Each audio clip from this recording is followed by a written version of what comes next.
Well, welcome back. I guess. I guess. Thank you for joining me as I'm getting these things processed in my mind and getting them out on the surface, letting me be able to kind of chew through them, I guess.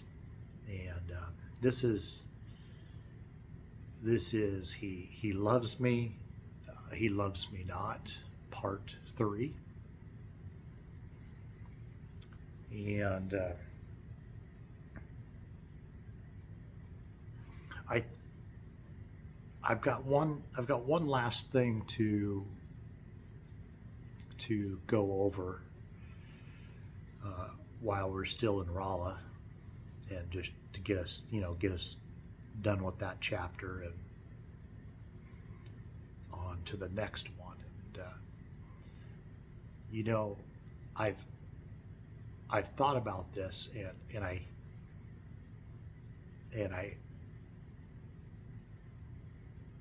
don't know if the title is, he loves me not, is entirely accurate to to what I'm doing here. So I guess this is just a heads up that this I'm gonna be, after some thought, I'm gonna be adding in other things that kind of shaped me or whatever, as going forward. And really, I've done that. I've done that so far. It's just, I, I think as humans, it might be pretty easy to point out what someone else did or didn't do. And I think it's quite a bit harder thing to point in the mirror and I guess own what's yours. Like, I I I am not saying this is what you're going to hear and stuff. I'm not saying that this justifies it, and I don't even know what caused this, but uh, I was not a perfect child by no means, and I've been trying to think about if it was me just really looking for, searching somewhere else for love and affection or attention or whatever, a sense of belonging. But I don't even know if this is going to come up in this particular video. It will for sure in the next one, part 4. But to finish up Rolla, to finish up the little house, uh,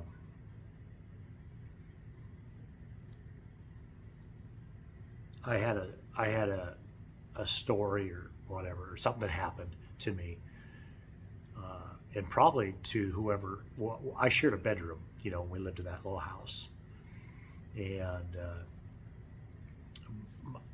my bed was here, and their bed was here, and the door to come into the bedroom was here, but the bathroom you entered here.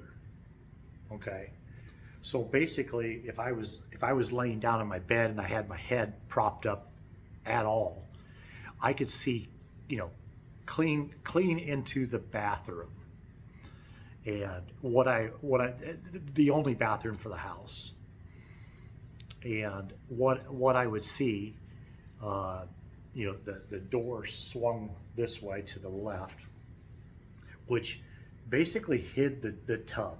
Okay, the tub and the shower. That would be, to this side of it, but straight on would have been the vanity, and I don't remember where the toilet was, but the toilet was, you know, somewhere over here. Which is funny because I can remember exactly the toilet for my grandpa's house, uh, just down the street. I can remember that, you know, and his lava soap. But anyway, I'm rambling on.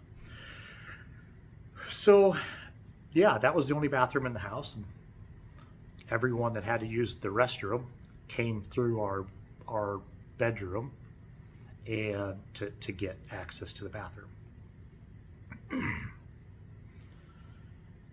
And I'll never forget this experience because quite honestly, it was a little it it was a little much for how old I was. You know the but both my dad and my stepmom smoked, and I don't really remember my dad drinking. I'm sure he did different times, but my stepmother would, and as far as I remember, her mom was a full blown alcoholic. And on this particular night, I was awoken, and our bedroom light is off, obviously, but the bathroom light's on, and I woke up just to a bunch of screaming and sounds of splashing of water, and you could feel, you could, I don't know what I was, you could feel the stress, the stress of the situation. You could feel it in the air. And I remember with this carrying on that the my father, opened the door, and then of course there's more, screaming and carrying on, and splashing, and the next thing I know, my stepmother is laying on the floor, basically probably from calves out into the bedroom, and the rest of her in the bathroom, completely naked, completely, wet, naked, but also very, very bloody.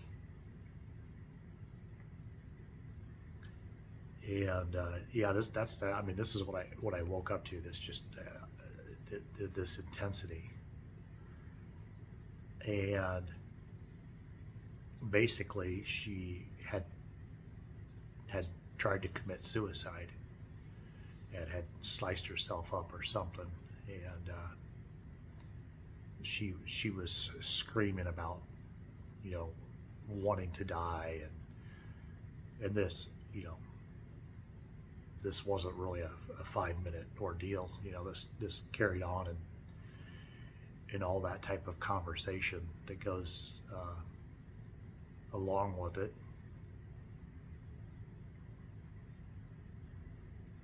It was never really talked about,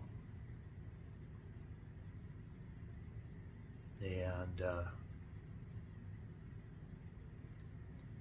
as the story goes on, it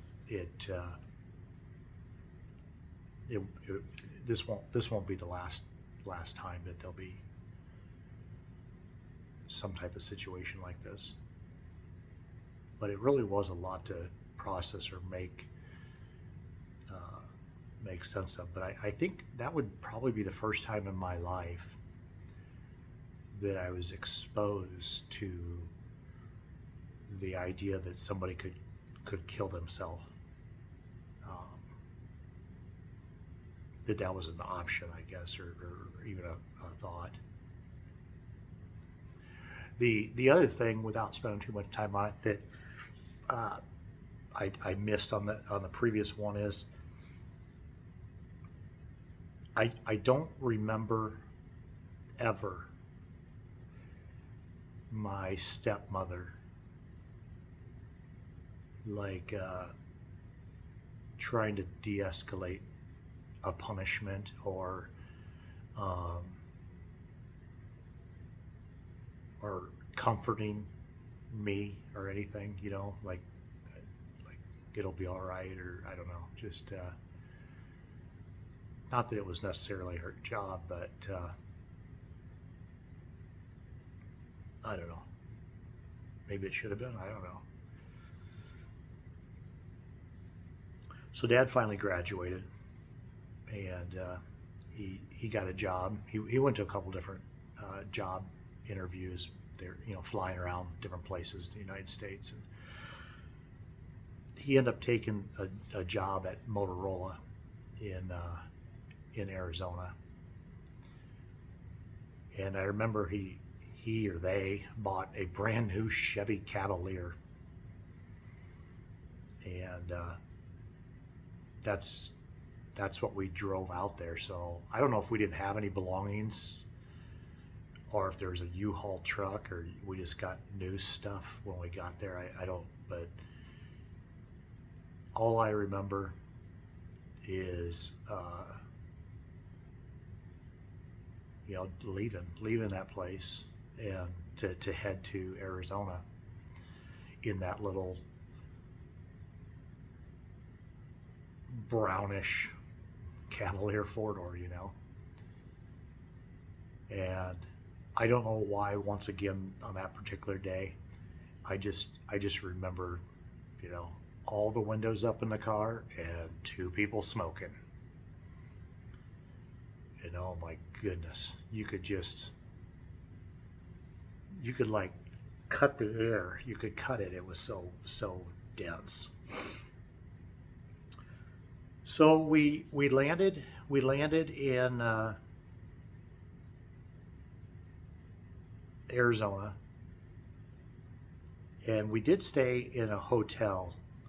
They maybe that's what they offered, for so many times. I'll never forget it because we got breakfast, or food. We got it at the hotel, and they served me.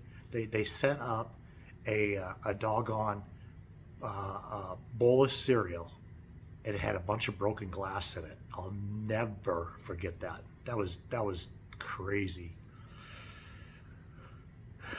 But they finally secured a house for us to rent, and I can tell you right now, their tastes suck. I can understand being poor. I can understand that maybe, but I don't know. Like, you have freaking kids. Like, you want to put them in the hood? Apparently they did. So we moved to Tempe, and probably one of the shittiest neighborhoods you could possibly imagine. And I don't want to make it something it isn't. I wouldn't. It's not like everybody had cars up on blocks, in the yards and stuff. But there were some. And the house that we rented was this painted white cinder block house. So I don't know if a concrete block. I don't know if everyone knows what that is. And this was such a fine home that they laid up the cinder block walls, and the inside was painted white. Did I say inside? Both sides were painted white. Is what I mean. There was no dolling this up. The heat was some baseboard heaters. Now, granted, you need a little less in Arizona, but it still gets cold enough. But this house, and I guess I could understand them not noticing. They're so excited to see this house to rent in the hood.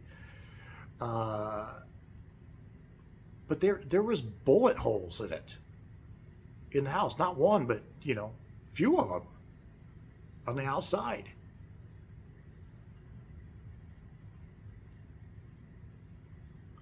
I never really felt intimidated by that. like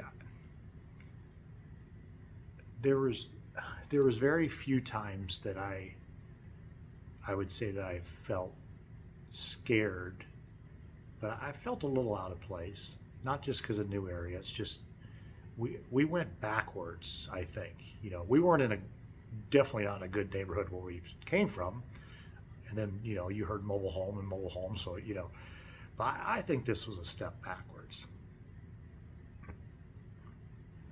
So I ended up making pretty good friends with the neighbor. Okay, so next door to us was a side by side duplex, and it was kind of this really weird split level. They both were, and there was this African American family that lived there, and that might be that's probably my first real exposure, to I just say black because I don't mean anything wrong by it, but to being around black people and stuff, and I thought nothing of it. I didn't it didn't. There was a kid next door. They had two kids, and one was a younger girl, and then there was the older boy that was around my age, and we end up hitting it off, and we did everything together. We did everything together. Um, they drove a whatever the car is, Audi, I think, with the four circles, because I got righted it once or twice, to go somewhere or whatever. But I think she stayed home. I think, at least I don't remember. And the husband, he worked for UPS, and this might be my first exposure to drug use. It's at least my first one that I remember, because the father was an absolute cocaine addict, and he would snort it right with me over there, just have lines, and he's snorting it. And I can't remember what her drug of choice. She did drugs too, and I can't remember what her drug was. But it just kind of trippy, you whoa, like maybe I've seen it on TV or something, but right, I mean, like, I don't know. And we never really even talked about it, but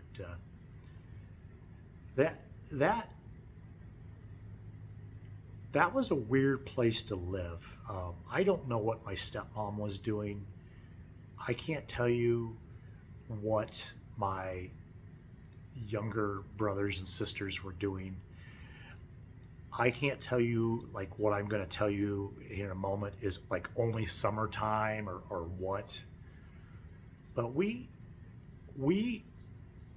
like, you would not let your kids do this. Like me and the buddy next door, and I am not exaggerating, we would get on bicycles and we would bicycle 15 miles away. I mean, we're talking, and we would go to the Papago Mountains. We would go to the trampoline place. We would go to there was another place that had go-karts, and these are not like we did frisbee golf one time way back then, and wow, like, I mean, where the hell were my parents, Now, I was trying to think if there's anything more. I want to share. This is kind of the first time I didn't do very good at the Catholic school. I got my ass paddled 2 or 3 times, and they did the things with little holes cut in it, the wood, and man, I would get it there, and then I would get it at home. But but this was a little different, you know. I really struggled at school. Um, I you know I struggled. I'll start with lunch. You know, I've got a bag lunch, and of course you're looking around, and everyone else's bag lunch is either actually good or they get school lunch, and I'm eating the same poor people shit. And of course, it seemed like I ate it every single day of the week, same item. You know, there's no gas. But like, I'm thinking of recess, and recess was really really hard. I I absolutely sucked at just pretty much any of the options that were there. You know, I sucked at dodgeball or whatever, where you stand up against the wall and they basically try to pelt you. But I think they liked me up against the wall because then they could like hurt me. And then we had this thing, we had tetherball, and I pretty much sucked at that too. We had another weird one, which I don't know how it worked, but I just know I always got out or whatever. But you threw the ball up into this cone, and then it would come out one of the like four slots. I couldn't master that either. So I tried. Some of the cool kids would try, or not try. They would do baseball, and then they would do like baseball um, during PE. And I would get picked. You know, it just, and then it would come down, like if it was in PE, then finally the coach or teacher or whatever, he would put you on a team, and then basically you could feel and hear that they sure as hell didn't want you on their team. But and I don't blame them. I couldn't hit the ball. I sure as hell hardly knew which way to go around that thing. You know, from I watched them, but I don't know. I couldn't catch the ball either. If uh, whenever I was outfield or what, or not out, whatever, when I was on that side, and I, I didn't know which side to swing from. I'd never really been taught that, so I didn't know if I like what they call it, left-handed or right-handed. And so that was just a pretty good opportunity to get made fun of, pretty much. So a lot of a lot of times they had this little door you would go up to, and you could check out, like, what do you say, toys? I don't items. You could check out different bouncy balls or whatever, and so a lot of times I would just go check one of those out and then just kind of like bounce it. Most of them were checking out to go do what, like four square, is that what you call it? But like I said, I that didn't. Yeah. So I would just bounce the ball around, I guess. Um,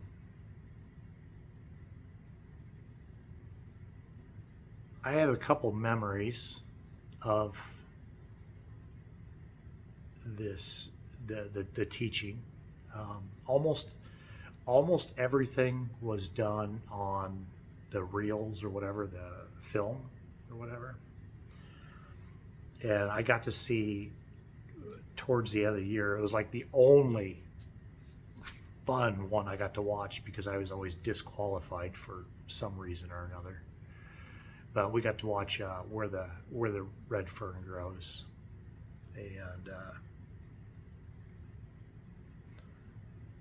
This was at a time there was one thing that I kind of could do, I guess, and is play pencils at recess. Sometimes I play pencils, but eventually they kind of banned that or whatever. But in the library in the center, they had you got two pencils for a quarter, and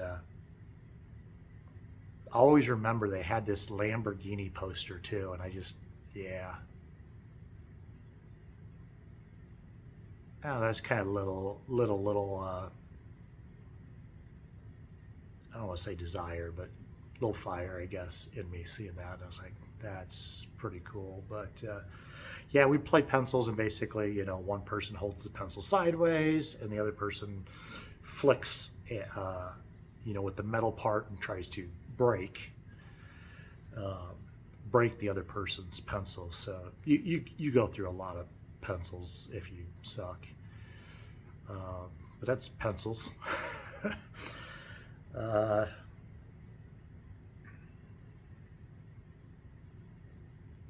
I kind of started to realize, I can picture the one classroom. This is when I realized that I wasn't very good at you know spelling, I guess. Uh, we did have a project. Yeah, I'll I'll save that for the next one. Um, and I remember more than once by more than one teacher. At, I assume it was a parent teacher conference or it was discipline. I would assume it was parent teacher conference because it was in the classroom, and it was with the teacher and me, and I can remember my parents. And the message was always the same, um, something to the effect of you know just how smart I am. And then it always got followed by the second line, which was if he would only apply himself. I do take issue with that a little bit because I was the child. I feel like that should be flipped back on them and be like, what are you doing? What techniques have you tried to get him to apply himself as the adult with a degree in this very subject matter, teaching? So, and I'll be honest, I thought about that back then. I did. I don't know how I could at that age, but I did. And it was very, confusing to me. So uh, I really only have two things that I remember from this house, uh, trauma wise, and Dad had a new technique, and the technique for when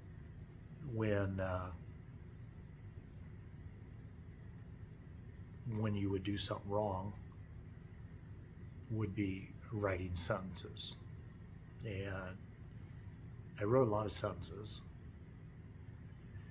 but I'm pretty sure he wrote out the top sentence, the first one, whatever it would read, like, I won't be a dumbass anymore and I'll try to be better. No, I can't remember what they said. I should have them memorized. Trust me, I should have. And then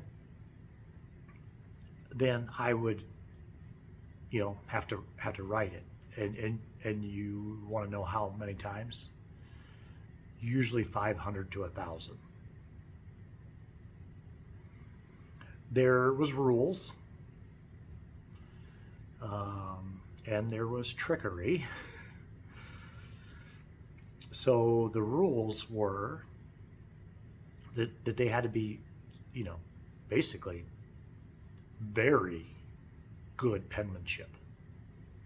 Kind of like when you're doing them little, learning how to write your letters and then words, and you got the spacing all right and the height and the curls and everything just perfect. That's pretty much what was expected for each and every one of them. And the other one is you had to write each sentence in its entirety before going to the next sentence, because I had learned that it was much more efficient to go down with the words than, you know, straight across. And it pretty much always started with the letter I.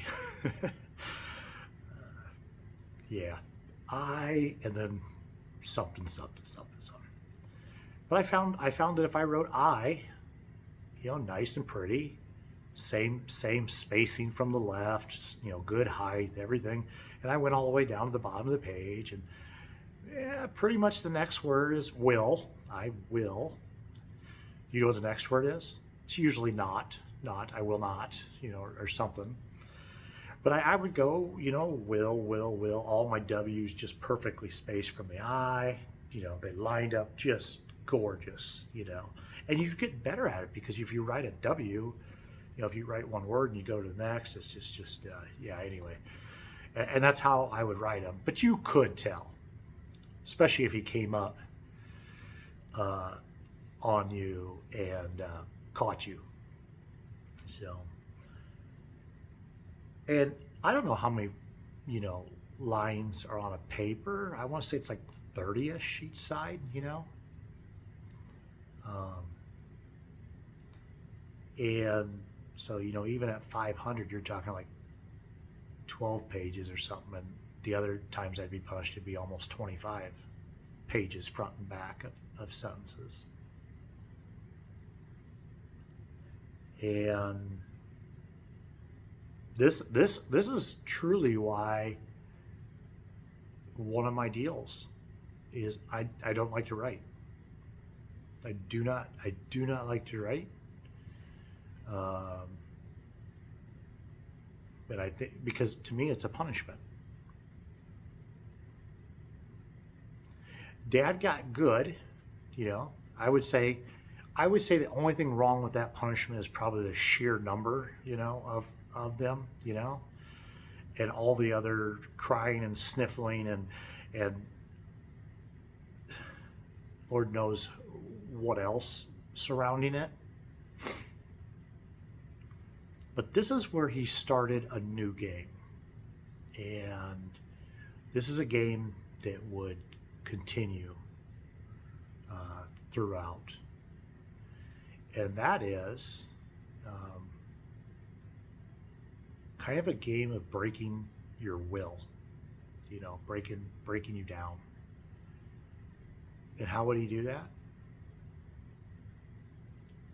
He'd come up and look at the pages you had, and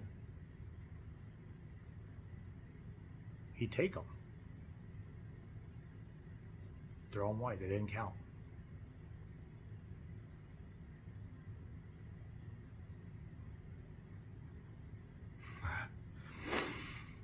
I don't know why I'm getting a little teary about this, but it was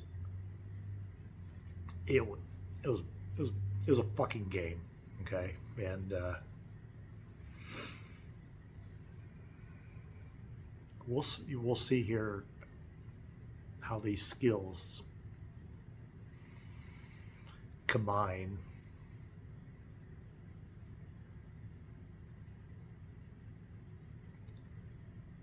I feel like I want to share something else. What else is there? Oh, this is the other memory that I have from this, and it's not a punishment. It's just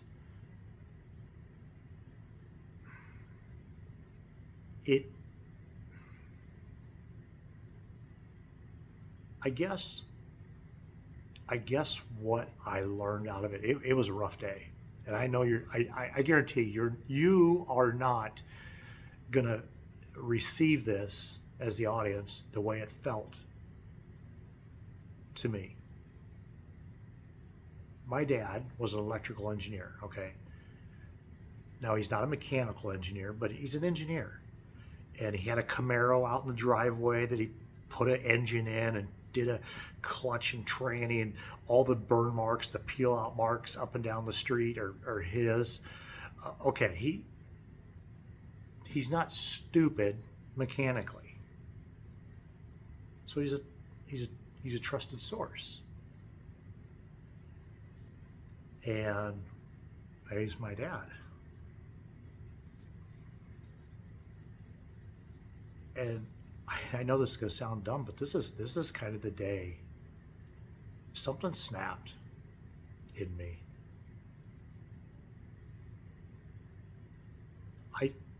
I don't know if it was more the message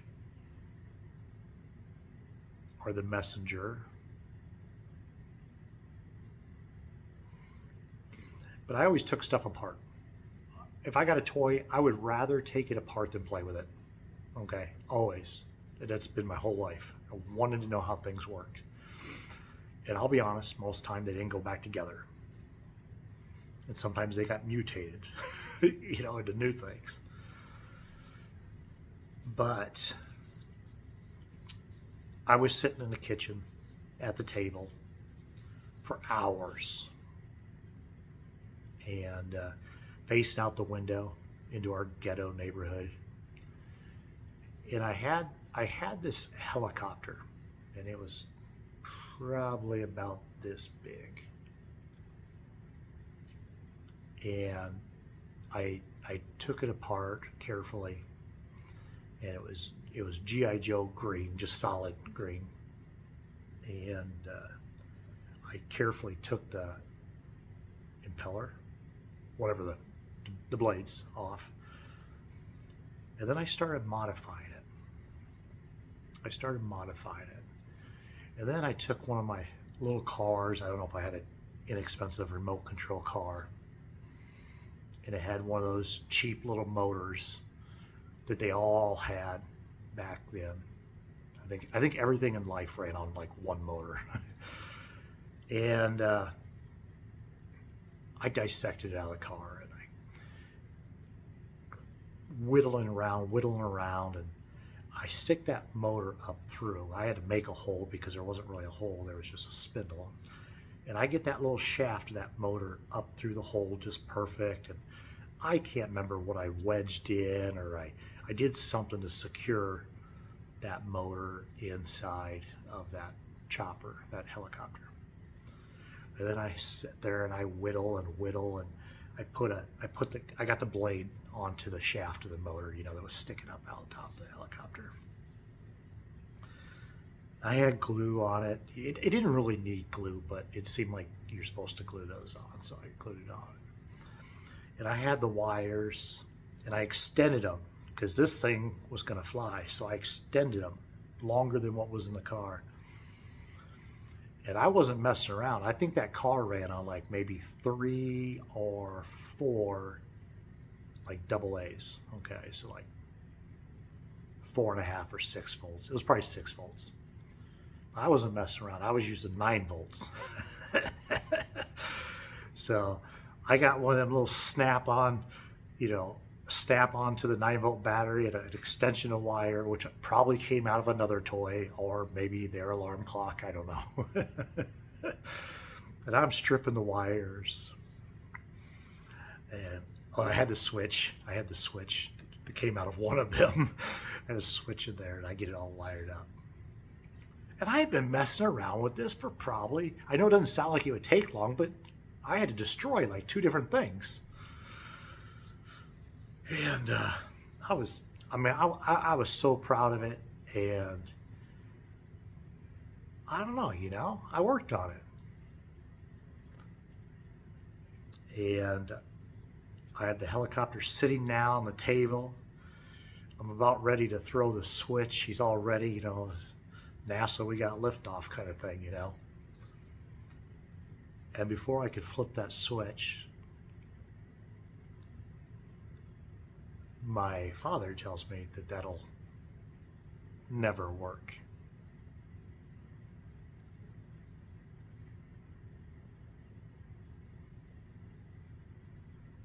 I told you wouldn't think it was much. Kind of stupid, but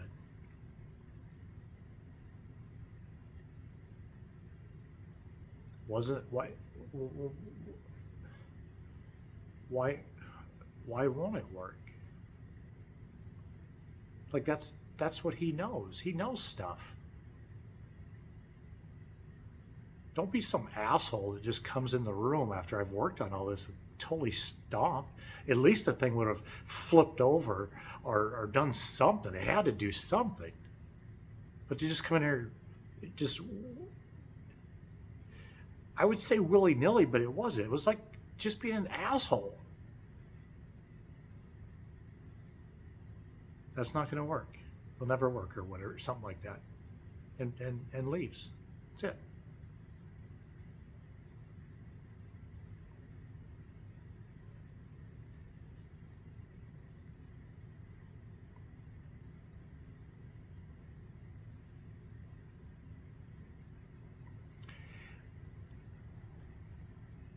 Other than my black friend next door,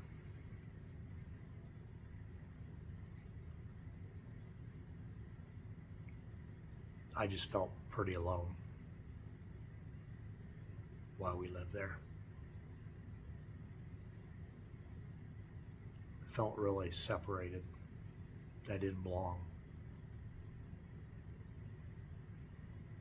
And in that very moment, I didn't feel like I belonged there either. I don't know. Like,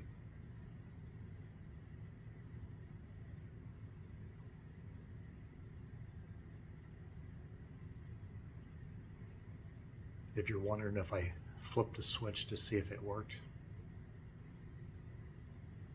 I didn't. I threw it in the fucking garbage.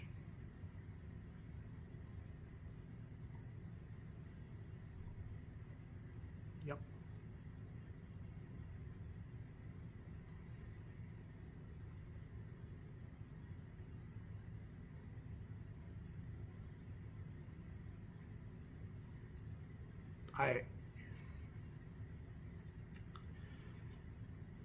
I don't know why that affected me so much, but it still does to this day.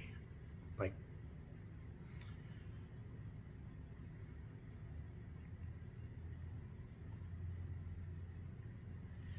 I mean, there's so many other ways that that could have been handled. I don't know. It's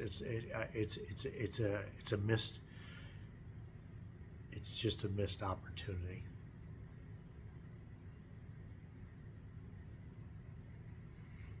And that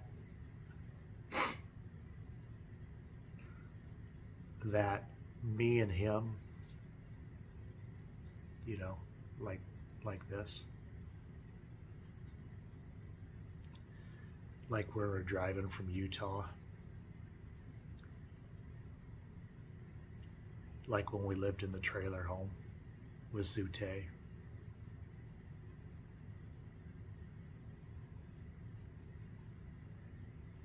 That that was that that was that was severed. That was done.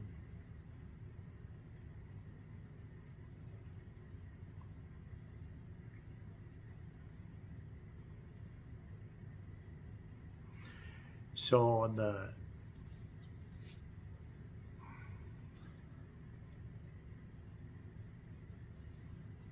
so on number 4, we are going to move to another house. Actually, not a house. I don't know what the hell they're called. Townhouses. There was 4 of them in a row.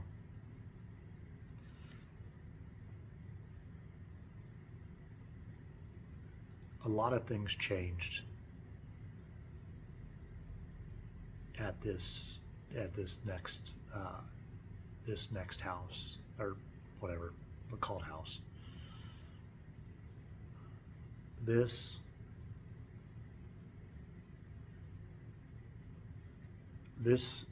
seriously at this house, or this townhouse, was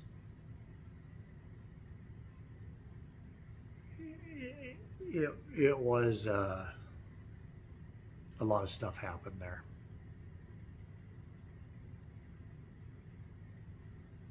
So we'll pick up at